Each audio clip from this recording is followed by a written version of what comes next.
Welcome to week 3 of Explore the Bible. Today we're continuing in the book of Genesis. We're in chapter 27.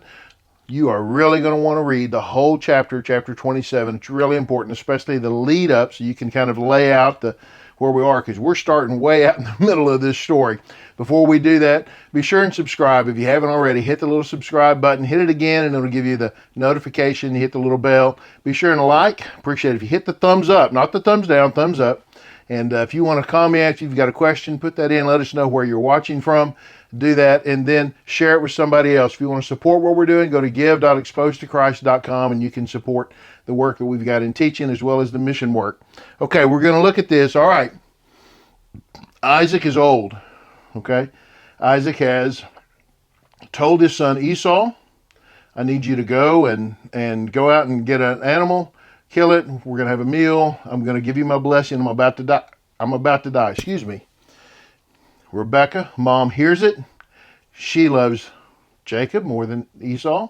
She tells Jacob, you need to go out, get something, get an animal, a goat. We're going to kill it. We're going to cook it up. We're going to bring it in. You're going to pretend to be Esau, and you're going to get the blessing. So he does it, right? And then look at what, now you could say, well, Rebecca was really devious, and she was.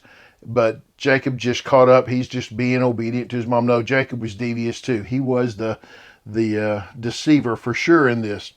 When he came to his father, he said, my father. And he answered, here I am. Who are you, my son? And Jacob replied to his father. Now this is interesting, right? The son says, my father.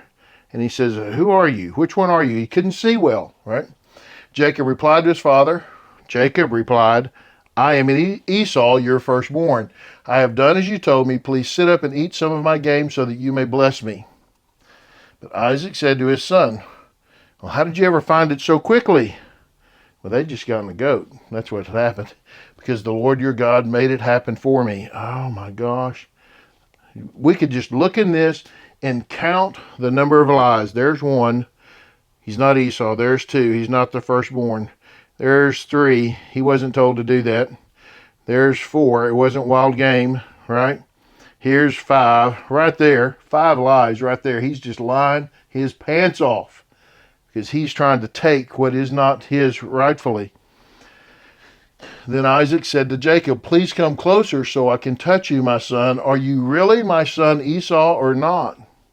Jacob knows something's up, right? Are you really my son?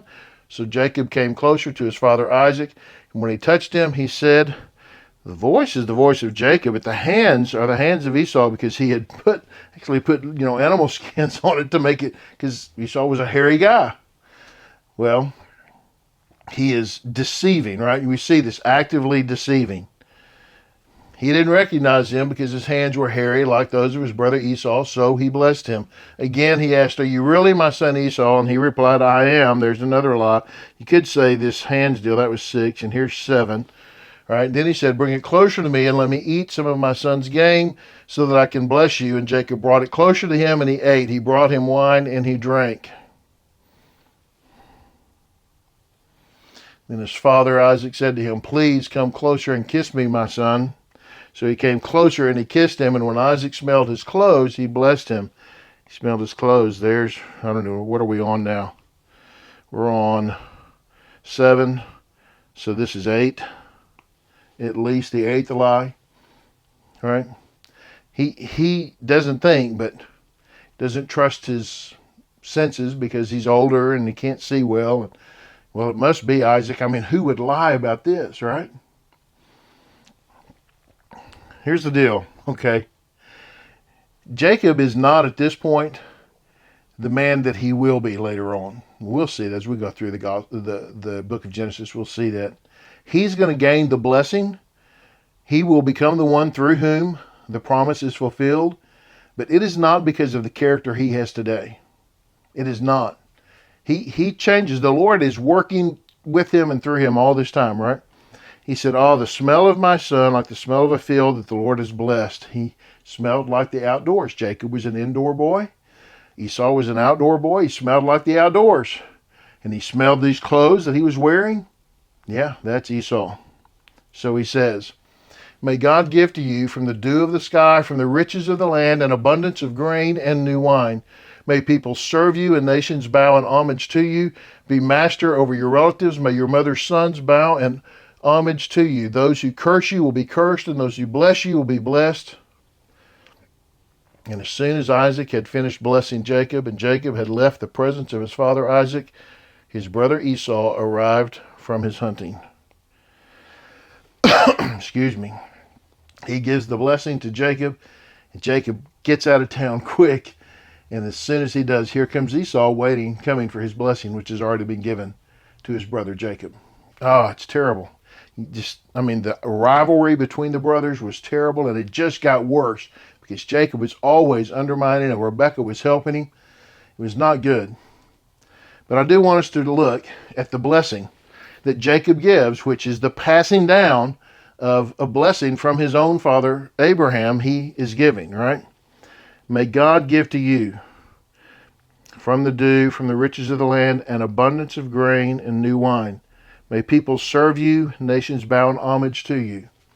He is asking God to bless him, for God to pour out in his life great blessing of abundance and of service, that people would serve him, that nations would bow. He's proclaiming to him this promise that came from God to Abraham. I will make you a nation. I will make many out of you, that there will number as many as there are stars in the sky, that you will be a great nation. He is passing down this same blessing to his son Jacob now, instead of Esau, but to Jacob, this blessing that is not what he can do, but what God will do. All right? Be master over your relatives. He makes him the leader of the family, right? May your mother's sons bow in homage to you.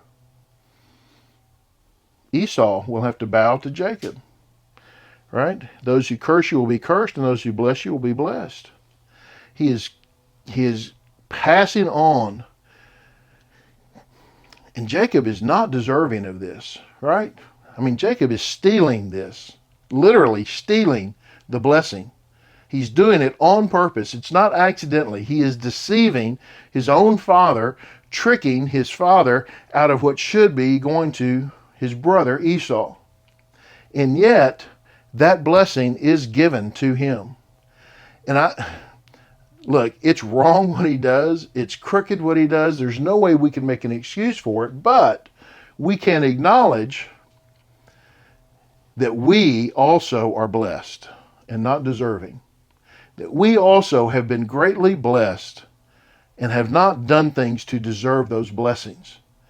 And that if we want to require a standard for Jacob, which he cannot meet, then we'll have to require that standard for ourselves, which we cannot meet.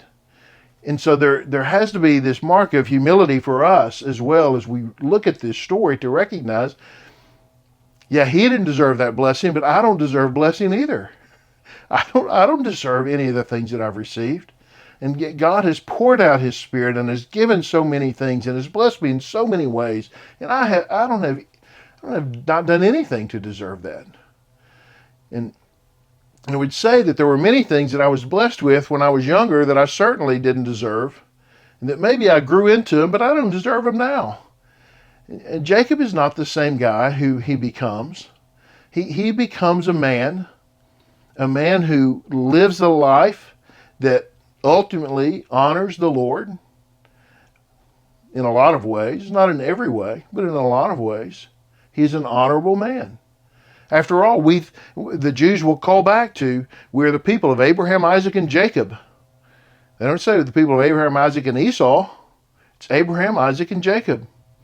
So he has a place of honor within history, within Jewish history, and therefore within Christian history, that he doesn't deserve because of his actions, only because of the grace and mercy and generosity of God. And so our discipleship thought today for me is, I have been blessed way beyond what I deserve, and I need to recognize that. And I've talked about a couple of weeks ago, I was preaching in a church and said, just take some time to write down everything that you're thankful for, every way that God has worked in your life, everything that he has done for you. and start with a big sheet of paper and go front and back, and then get another. Maybe you need a pad, but start making a list of all the ways we're thankful, because we need to recognize that we are not deserving. We are blessed by God, just like Jacob was. We don't deserve it either. Hey, I hope that's helped. Thanks for watching. Appreciate you doing that. Be sure and subscribe if you haven't. Hit the like button. If you've got a comment or question, put that in there. Share it with somebody else. Appreciate it if you'll do that. We'll see you next week.